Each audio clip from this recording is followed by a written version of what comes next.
បេចមកដោយថ្នាក់បាញ់មូជូលីជាអ្នកការពារប្រចាំគ្រួសាររបស់លោកអ្នកពីមូសនិងសត្វល្អិតបានគ្រប់ពេលវេលាហើយទឹកនំកូនក្មេងជូលីជាជំនឿដ៏ឆ្លាតវៃរបស់អ្នកម្ដាយសម័យថ្មីជំរាបសួរបងប្អូនសូមស្វាគមន៍មកកាន់កម្មវិធី Next Gen Podcast ម្ដងទៀតហើយដោយសប្តាហ៍ដងអញ្ចឹងគឺយើងមានតារាកិត្តិយសម្នាក់មកសំណេះសំណាលជាមួយពួកគាត់ហើយសម្រាប់សប្តាហ៍នេះដែរគឺរៀងប្លែកជាងរដងដោយសារតារាកិត្តិយសយើងគឺវ័យក្មេងហើយមានដងហ្មងគាត់ចេះទាំងសម្ដែងហើយរ៉េបទៀតហើយម៉ានីកាប៉ុណ្ណឹងបងប្អូនប្រកាសជាស្គាល់ហើយថាគាត់ជាណាគេអញ្ចឹងទៅជួបជាមួយគាត់ទាំងអស់គ្នាសួស្ដីអូនហុងហ្វូជំរាបសួរបងជំរាបសួរពុកម៉ែបងប្អូនទាំងអស់គ្នាខ្ញុំបាទឈ្មោះហុងហ្វូអូនហ្វូសុខសប្បាយអត់ហើយមួយរយៈហ្នឹងរវល់នឹងការងារសិល្បៈនិងការងារសិក្សាច្រើនអត់អូនហ្វូសុខសប្បាយជាធម្មតាមករយៈហ្នឹងអូនហ្វូរវល់ការងារផងហើយនឹងរៀនផងអញ្ចឹងថ្ងៃនេះមកមានសំណួរខ្លះចង់សួរទៅអូនហ្វូមានបងប្អូនម្នាក់ហើយអូនហ្វូជាកូនទីម៉ានដែរក្នុងក្រុមគ្រួសារអូនហ្វូមានបងប្អូន2នាក់តែ2នាក់ឯងបាទអញ្ចឹងអូនហ្វូជាកូនទីម៉ានអូនហ្វូជាកូនបងគេអូចុះកូនបើនិងកូនបងណាគេក្បាលខុសជាងកូនបើអូនហ្វូអាយុប៉ុន្មានហើយឆ្នាំហ្នឹងអូនហ្វូអាយុ8ឆ្នាំអូ8ឆ្នាំក្មេងមែនតើហើយអូនចេះរ៉េបហ្នឹងអញ្ចឹងអូនហ្វូចេះរ៉េបតាំងពីអាយុប៉ុន្មានអូនហ្វូចេះរ៉េបតាំងពីអាយុ5ឆ្នាំអូក្មេងមែនតើបងប្អូនតើបទចម្រៀងមួយណាដែលធ្វើឲ្យអូនហ្វូមានភាពល្បីល្បាញដល់សប្តាហ៍ថ្ងៃហ្នឹងបទដំបូងដែលធ្វើឲ្យអូនហ្វូល្បីគឺជាបទអ្នកចំនួនក្រោយអូនហ្វូអាចបង្ហើបបទហ្នឹងបន្តិចបានអត់បាទឥឡូវបងជួយរាប់អូខេ1 2 3មរតកខ្មែរថែហើយយើងថែទោះស្លាប់មិនប្រែយើងខ្មែរតែមួយរកគេដំណើរពីដូនតាយើងត្រូវរក្សាកុំឲ្យរលួយយើងក្រោបឈរការពារនគរកុំឲ្យបងបោពីឆ្លៀនទៀនយើងក្រោបឈរអបអសាទរលោកអ្វីដែលខ្មែរយើងមានវ៉ាវអូនហ្វូសំជាអ្នករ៉េបហ្មងទាំងកាយវិការទាំងប្រូអីតើមូលហេតុអីបានអូនហ្វូជាបទចម្រៀងហ្នឹងឡើងបទនេះផងដែរគឺអូនហ្វូចង់ប្រាប់អ្នកទាំងអស់គ្នាពីរូបចម្លាក់នៅលើប្រាសាទរបស់យើងហើយចង់ប្រាប់ទៅបងប្អូនឬក៏ក្មេងៗជំនាន់ក្រោយថាត្រូវធ្វើជាទំពាំងស្នូលឫស្សីដ៏ល្អវ៉ាវពិតជាមានន័យមែនតើហើយណាគេជាអ្នកនិពន្ធបទហ្នឹងដូចជាប្រូអីដែរអ្នកនិពន្ធគឺប៉ានិងក្រុមការងាររបស់គាត់អូសូមសរសើរដល់ប៉ាអូនហ្វូមែនតើប៉ាអូនហ្វូបកែអញ្ចឹងមិនអូនហ្វូកើតមកបកែអូនហ្វូចេះរ៉េបខ្លួនឯងតាំងពីកំណើតឬក៏មានអ្នកបរៀនអូនហ្វូចេះតាំងពីកំណើតហើយនឹងមើលតាមបងខ្លះតើតារារៀមច្បាំងរូបណាដែលជា idol របស់អូនហ្វូគឺពូវ៉ាន់តាននិងពូស៊ីដេវីតអូសិតតែ idol ហ្មងចុះក្រៅពីខាង rap អូនមានចេះធ្វើអីទៀតអត់ក្រៅពី rap អូនហ្វូចេះសម្ដែងរឿងហើយនឹងថត sport តាម8ឆ្នាំសោះបងគាត់អាចទាំងសម្ដែងហើយនឹង rap ទៀតអូនហ្វូមានកម្រងផ្លែតបទថ្មីដែរអត់បើមានពេលណាអូនហ្វូកំពុងតែមានចម្រៀងបទពីបទគឺទី1បទក្រសួងអប់រំកីឡាដើម្បីឲ្យយើងចូលចិត្តហាត់កីឡាហើយមួយទៀតគឺបទមួយអ៊ំទុំធ្វើឲ្យយើងសប្បាយអូហើយចង់ចេញពេលណាដែរបទមួយអ៊ំទុំហ្នឹងប្រហែលជាឆាប់បើសិនជាអូនមានចម្រៀង rap អូនចង់ច្រៀង feat មួយតារា rap រូបណាអូនប្រាប់បង5នាក់មើលទី1គឺពូស៊ីដេវីតទី2គឺពូវ៉ាន់ដាទី3គឺអ៊ំទុំអ៊ំនេនទុំហើយទី4គឺអ៊ំឃីងឈីហើយទី5គឺបងជីមេងស៊ីអូនហ្វូអាច rap freestyle ឲ្យបងមើលបន្តិចបានអត់អញ្ចឹងអូនហ្វូសុំពាក់បន្តាំមួយសិនតែអូនហ្វូ rap ពីចែហ្មងវ៉ាវ rap ពីបងទៀតអូខេចាំបងរាប់1 2 3អូខេចែម៉ានីកាចែពិតជាស្អាតអស់ចាឥឡូវចាយកំពុងសម្ភារចង់បរោះសង្ហាចាញ់ពីនឹងចាយចង់ទៅណាបើចាយទំនេរចង់ជូនចាយទៅផ្សារទិញខោទាំងនោមម៉ាក់ជួយឲ្យបងប្អូនយើងណាវ៉ាវអស្ចារ្យមែនតើបើសិនជាមានពេលបងចង់ឲ្យអូនហ្វូពីហ៊ានបង rap ដែរអញ្ចឹងអូនហ្វូហ៊ានថ្នាក់ទីម៉ានហើយអូនហ្វូឥឡូវហ៊ានថ្នាក់ទី3ហើយមិត្តភ័ក្តិមានដឹងថាអូនហ្វូបកែខាង rap អីអត់មិត្តភ័ក្តិដឹងដែរថាអូនហ្វូ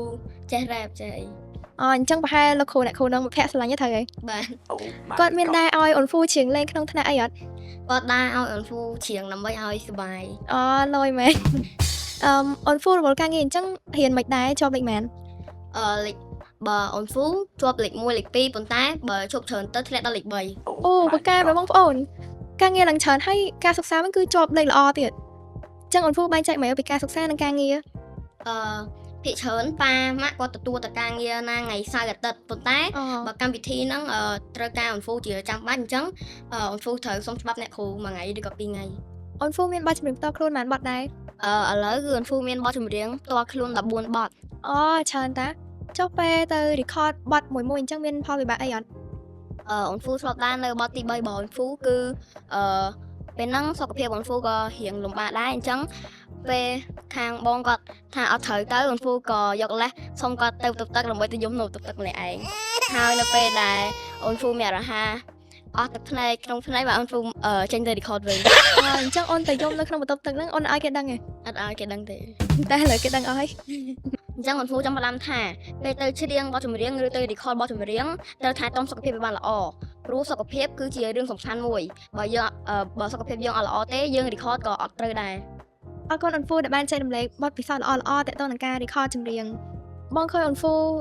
perform នៅលើឆាកច្រើនដងមែនតើហើយធ្វើឲ្យបានអូនអាចមានទំនុកចិត្តលើខ្លួនឯងហើយ perform បែបលះនេះល្អអញ្ចឹង ទី1គឺយើងត្រូវសូមមកច្រើនពេលយើងនៅក្រោយឆាកហើយទី2គឺត្រូវផ្ដោតទំនុកចិត្តលើខ្លួនឯងហើយទី3យើងត្រូវជឿជាក់លើខ្លួនឯងថាកុំអៀនកុំភ័យកុំខ្លាច ល្អមែនតើហើយចុះអូនហ្វូមានធ្លាប់ភ្លេចប្រូអីអត់ពេលឡើងលើឆាក អូនហ្វូពេលខ្លះអូនហ្វូភ្លេចដែរព្រោះមាន2បទប្រូស្រដៀងគ្នា អញ្ចឹងអូនធ្វើមិនទៅនៅពេលដែលអូនភ្លេចពេលផ្សាយផ្ទាល់អីអញ្ចឹង គឺនៅពេលដែលអូនហ្វូភ្លេចម្ដងគឺអូនហ្វូរាំវិញអញ្ចឹងអូនហ្វូរាំហើយអូនហ្វូស្ដាប់ភ្លេងបានអូនហ្វូដឹងអូនហ្វូចូលវិញ អូនហ្វូនៅក្មេងហ្នឹងឆ្លាតមែនតើបងលើថាអូនក៏ធ្លាប់ថត TVC ឬក៏សម្ដែងរឿងដែរតើមានផលវិបាកអីខ្លះនៅពេលដែលថតសម្ដែងអញ្ចឹង អូនហ្វូធ្លាប់មានផលវិបាកមួយគឺយើងត្រូវផាត់មុខឲ្យដូចគេវាយហើយអូនហ្វូធ្វើដេកនឹងដីហើយត្រូវធ្វើដូចដួលបោកក្បាលនឹងដីហើយធ្វើដូចគេវាយហើយវាខ្លះក៏ត្រូវមែនតើហើយដីចូលភ្នែកទៀត បងឃើញមាន performance ច្រើនតាំងនៅភ្នំពេញហើយនៅខេត្តទៀតអូនធ្លាប់ទៅខេត្តណារៀងឆ្ងាយអត់ អូនហ្វូធ្លាប់ដែរទៅខាងសដានខាងសម្បូរព្រៃគុក បងនឹងថានៅពេលដែលយើងទៅថតឬក៏ទៅ perform នៅកន្លែងឆ្ងាយអញ្ចឹងមានឧបសគ្គច្រើនអូនហ្វូមានឧបសគ្គអីនៅពេលដែលទៅសម្ដែងឆ្ងាយ អូនហ្វូចាំច្បាស់ជាងគេនៅពេលដែលអូនហ្វូទៅសដានហ្នឹងហ្មងគឺពេលហ្នឹងនាំចេញពីជ្រៀងមកម៉ោង 11ហើយប៉ាម៉ាក់គាត់ក៏ឃើញ location មួយដែលប្រាប់ថាសល់តែ4គីឡូទៀតទេដល់កន្លែងគេងតែតែមានអី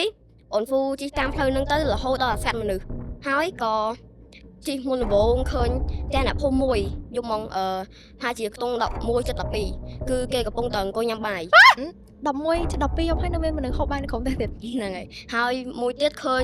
យាយមួយកំពុងតែបោកសម្រាប់នៅមុខផ្ទះកណ្ដាលធាតុហ្នឹងហ្មងហើយនៅពេលដែលអូនហ្វូជិះទៅឆ្ងាយរៀងស្ងាត់មិនតិចទៀតតែអ្នកភូមិគេបើកភ្លើងទាំងអស់អត់មានអ្នកគេបិទភ្លើងមួយទេហើយក៏ផ្លូវហ្នឹងក៏រៀងស្ងាត់អត់មានពីណាគេជិះលើផ្លូវហ្នឹងទេស្រាប់តែមានអីមនុស្សចម្លែកមួយគាត់ឈរនៅកណ្ដាលផ្លូវឡានអូនហ្វូហ្នឹងបត់ដៃទៀត បត់ដៃហើយអូនហ្វូវិញ ហើយក៏ជិះផាជា8ក្នុងព្រៃហ្នឹង2ម៉ោងជិះទៅជិះមកផ្លូវហ្នឹងទៅហើយឃើញដើមឈើហ្នឹងមួយអូនហ្វូក៏សង្កត់អញ្ចឹងទៅជិះទៅមុខទៀតឃើញដើមឈើហ្នឹងមួយទៀត ដូចវិញផ្លូវក្នុងព្រៃអញ្ចឹងហើយផាជាវិញក្នុងព្រៃហ្នឹងផាជា2ម៉ោងបានយើងរកសន្តាគារគេឃើញហើយបើ2ម៉ោងយើងទៅដល់មិនយើងគេងភ្លាមយើងត្រូវមួយទឹកមួយអីអញ្ចឹងម៉ោង3បានអូនហ្វូបានគេង ហើយក្នុងព្រៃនោះអត់មានផ្ទះអីគឺស្ងាត់ហ្មង ក្នុងព្រៃហ្នឹងគឺដូចអូនហ្វូនិយាយមិញអញ្ចឹងមានផ្ទះដែរមានអ្នកភូមិហើយអូនហ្វូមានអាហារចម្លែកមែនតើអ្នកភូមិអង្គុយញ៉ាំបាយនៅម៉ោង11 12 អញ្ចឹងមិនបានអូនរកផ្លូវចេញមកឃើញ គឺប៉ាគាត់ខំជិះរកផ្លូវគ្រប់ផ្លូវទៅតវ៉ាហើយប៉ាក៏គាត់ជឿជាក់លើខ្លួនឯងវិញគាត់អត់ជឿតាម Google Map ទេហើយគាត់ក៏ជិះបានរកផ្លូវចេញទៅផ្លូវធំឃើញ នោះពិតជាចម្លែកមែនតើបងជាអូនវិញបងភ័យខ្លាំងហើយចុះអូនមានអារម្មណ៍មិនដែរពេលរឿងហ្នឹងកើតឡើង អូនហ្វូមានអារម្មណ៍ភ័យមែនតើហើយណាមួយទៀតអូនហ្វូក៏ងុយគេងតែអូនហ្វូនៅមើលផ្លូវជួយមើលផ្លូវប៉ាម៉ាក់ អូនហ្វូនៅតូចតែចេះជួយមើលផ្លូវប៉ាម៉ាក់ទៀតខ្លាំងមែនតើបងលើពីអូនថាប៉ាម៉ាក់អូនគឺជាអ្នកដែលជំរុញអូនរហូតមកតាំងពីសាច់ភ្លេងបោះចម្រៀងប្រូអូនណាតើអូនមានសារអីផ្ញើទៅកាន់ពួកគាត់ដែរ អូនហ្វូចង់អរគុណដល់ប៉ាម៉ាក់មែនតើទាំងដែលគាត់ដឹងថាវិស័យសិល្បៈ rap ហ្នឹងគឺពិបាកហើយក៏សូមអរគុណទៅដល់ពុកម៉ែបងប្អូនដែលជួយជំរុញអូនហ្វូឲ្យអូនហ្វូល្បីល្បាញផងដែរ វ៉ាវប៉ាម៉ាក់ប្រកាសជារំភើបនៅពេលដែលគាត់បានទស្សនា podcast នេះហើយជាចុងក្រោយអូនហ្វូមានអីចែករំលែកទៅកាន់បងប្អូនចំនួនក្រោយដែលគាត់ស្រឡាញ់ខាង rap ខាងសិល្បៈរីអូនដែរ អូនហ្វូចង់ផ្ដាំទៅបងប្អូនដែលចង់ខ្លាចជាអ្នក rap ត្រូវមើលតាមរឿងច្បងឲ្យច្រើនហើយនឹងច្រៀងតាមគាត់លេងឲ្យវាមាន feel ហើយមួយទៀតគឺយើងត្រូវខិតខំរៀនសូត្រនិងជឿជាក់លើខ្លួនឯងដើម្បីខ្លាចជាទំពាំងដ៏ល្អ ពិតជាមានន័យមែនតើសូមអរគុណអូនហ្វូដែលបានចូលរួមក្នុងកម្មវិធីនេះហើយផ្ដល់ចម្លើយដ៏ល្អហើយមានន័យអញ្ចឹងកម្មវិធីរបស់យើងគឺបានមកដល់ទីបញ្ចប់ហើយបងប្អូនហើយម៉ានីកាក៏សូមអរគុណដល់ម្ចាស់ឧបត្ថម្ភផ្ដាច់មុខគឺថ្នាំបាញ់មូជូលីនិងខោទឹកដុំជូលីថ្នាំបាញ់មូជូលីជាអ្នកការពារប្រចាំគ្រួសាររបស់លោកអ្នកពីមូសនិងសត្វល្អិតបានគ្រប់ពេលវេលាជូលីជាសម្រាប់ដ៏ឆ្លាតវៃរបស់អ្នកដែលសម័យថ្មីសូមអរគុណសូមជម្រាបលា